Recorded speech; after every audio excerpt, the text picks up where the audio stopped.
देखिए, आज हम ब्लड, रक्त के बारे में पढ़ना चाहते हैं ना। हिंदी में इसको रक्त कहते हैं, इंग्लिश में इसको ब्लड कहते हैं। अच्छा, ब्लड का अध्ययन सेरोलॉजी कहलाता है। ब्लड के अध्ययन को हम क्या कहते हैं? सेरोलॉजी कहते हैं। और इसी को हम हेमेटोलॉजी के नाम से भी जानते हैं। कई बार एग्जाम में पूछा जाता है कि ब्लड के अध्ययन को क्या कहते हैं, तो या तो सेरोलॉजी लिखा आएगा या तो हेमेटोलॉजी लिखा आएगा ना।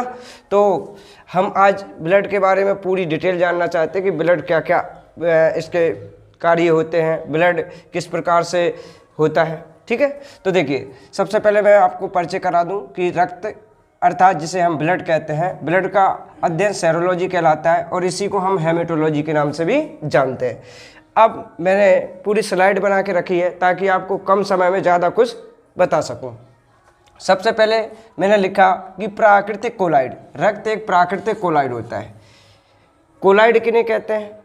तो केमिस्ट्री में हम इसके बारे में पढ़ते हैं, कोलाइड के बारे में, मगर मैं फिर भी आपको बायोलॉजी में बता देता हूँ। कोलाइड इस प्रकार की एक लिक्विड फॉर्म संरचना होती है जिसे हम छान सकें।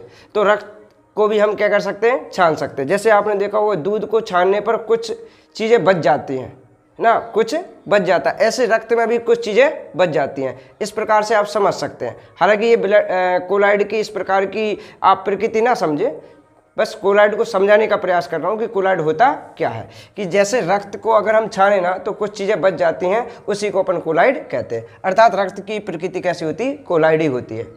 आगे देखिए, रक्त एक संयोजी ऊतक है। संयोजी का मतलब होता है जोड़ने वाला, कनेक्टिंग ना। अर्थात रक्त आपके शरीर के अंदर संयोजी ऊतक की तरह कार्य करता है, कई चीज़ों को जोड़ता है। पूरे शरीर में ब्लड क्या कर रहा है? दौड़ रहा है ना। तो ब्लड दौड़ता है ना, तो पूरे शरीर के अंदर कई चीज़ों को कनेक्ट करने का काम करता है। कभी कभी ऐसा भी ऑब्जेक्ट आ जाता है, पेपर में पूछ लेता है कि तरल संयोजी ऊतक किसे कहते हैं? तो तरल संयोजी ऊतक रक्त को कहा जाता है, क्योंकि ये लिक्विड फॉर्म में होता है, शरीर के अंदर होता है, दौड़ रहा है ना, और कई चीज़ों को जोड़ रहा है, इसलिए हम इसे तरल संयोजी ऊतक के नाम से भी जानते हैं।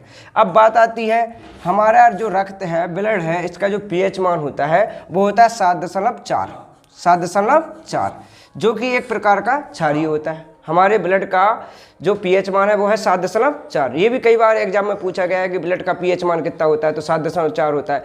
और आपको पता होगा, बेसिक चीज़ तो आप जानते ही होंगे कि अगर किसी लिक्विड का पीएच मान 7 है तो वो उदासीन होता है, 7 से कम है तो वो क्या होता है? अम्लीय होता है ना। और अगर 7 के ऊपर है ना, तो वो क्षारीय होता है। और हमारा ब्लड कैसा है? क्षारीय है। क्यों है क्षारीय भाई? क्योंकि इसका पीएच मान कितना है? 7.4 है, इसलिए ये क्या है? एक क्षारीय है। अब बात आती है, देखो आगे की ओर मैं बढ़ता हूँ। मेल में रक्त की जो मात्रा होती है, मेल के अंदर रक्त की जो मात्रा होती है वो होती 5.5 एल का मतलब लीटर, मतलब 5.5 लीटर होता है रक्त। कौन के अंदर? मेल के अंदर।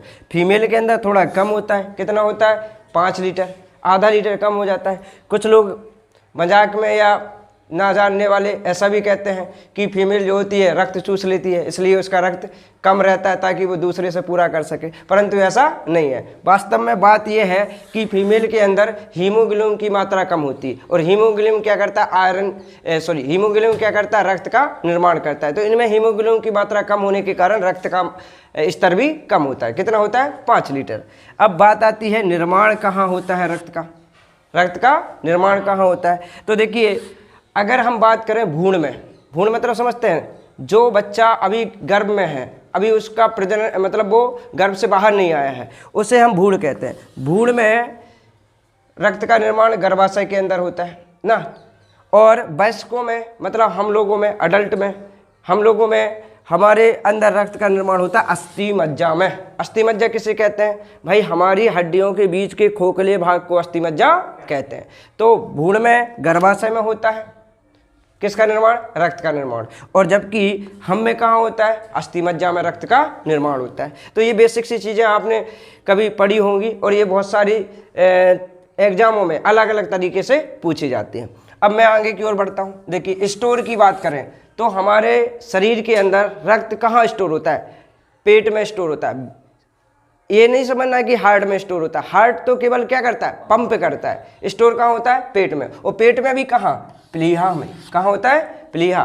प्लीहा में रक्त क्या होता है, स्टोर होता है। अच्छा, प्लीहा को कब्र भी कहा जाता है, अर्थात ब्लड बैंक।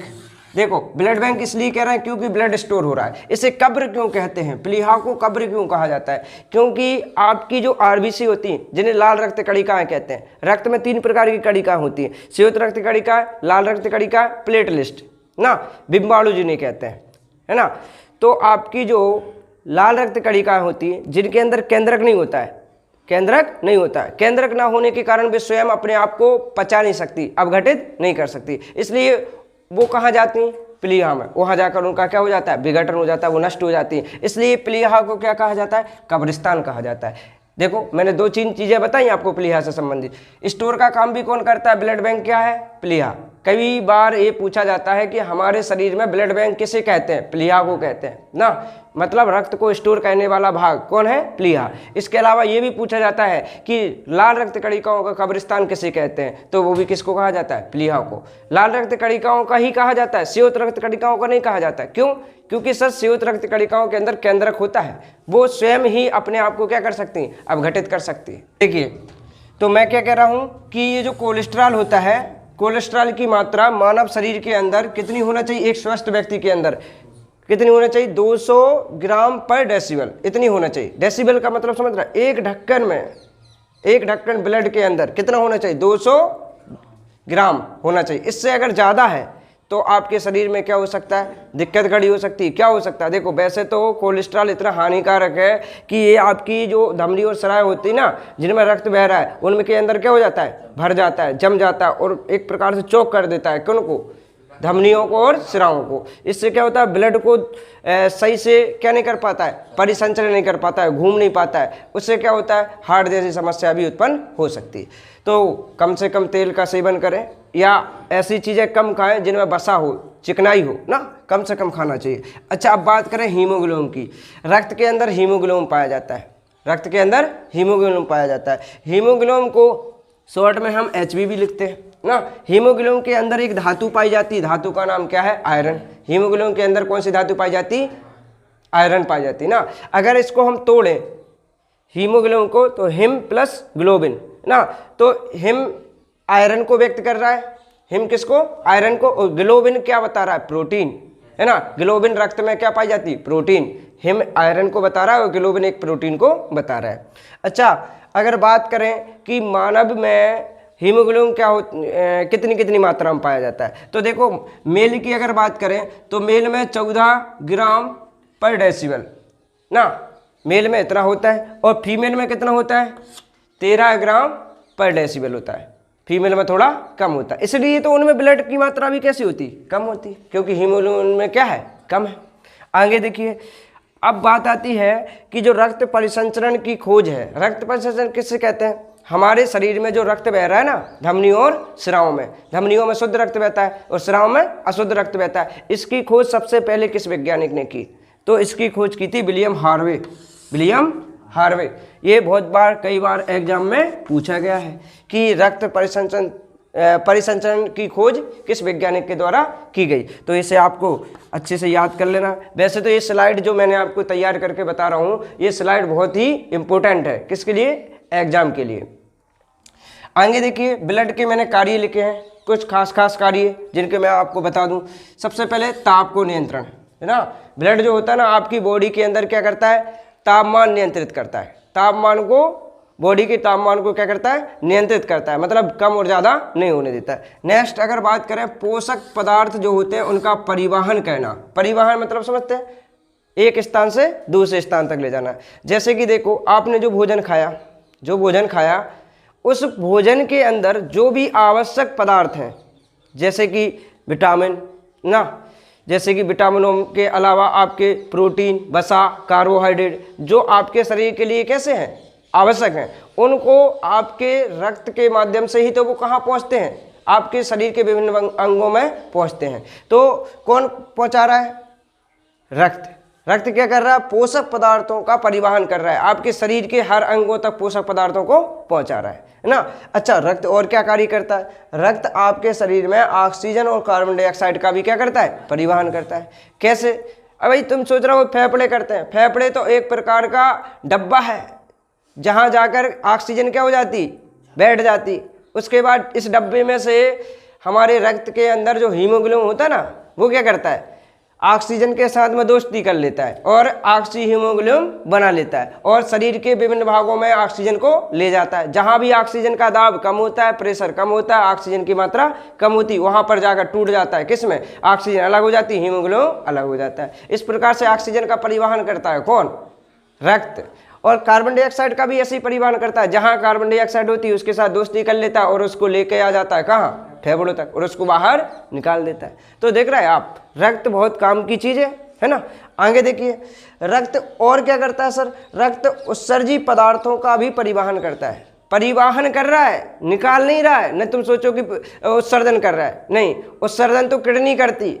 जैसे आपके अंदर अमोनिया है, यूरिया है, कई नाइट्रोजन युक्त पदार्थ बनते रहते हैं, है ना। इन नाइट्रोजन युक्त पदार्थों को शरीर से रक्त निकालता नहीं है, बस परिवहन करता है, अपने साथ बहा कर ले जाता है और जहां उनका निकलने वाला स्थान होता है, हॉटस्पॉट होता है, वहां छोड़ देता है। गिलो भैया, तुम्हारा काम तुम देखो। जैसे कि रक्त क्या करता है, नाइट्रोजन युक्त उत्सर्जी पदार्थों को किडनी तक ले जाता है और किडनी से कहता है भैया तेरा काम कर, अर्थात तू उत्सर्जी पदार्थों को क्या कर, निकाल। ठीक इस प्रकार से हमारा रक्त मुख्य रूप से देखो क्या क्या काम कर रहा है। एक तो ताप का नियंत्रण कर रहा है, दूसरा क्या कर रहा है, पोषक पदार्थों का परिवहन कर रहा है, तीसरा क्या कर रहा है, गैस जो होती है कार्बन डाइऑक्साइड, ऑक्सीजन, उनका क्या कर रहा है, परिवहन कर रहा है, और क्या कर रहा है, उत्सर्जी पदार्थों का भी परिवहन कर रहा है। ठीक, इसके बाद हम इसके ब्लड के आगे के भाग को कल देखेंगे। ठीक।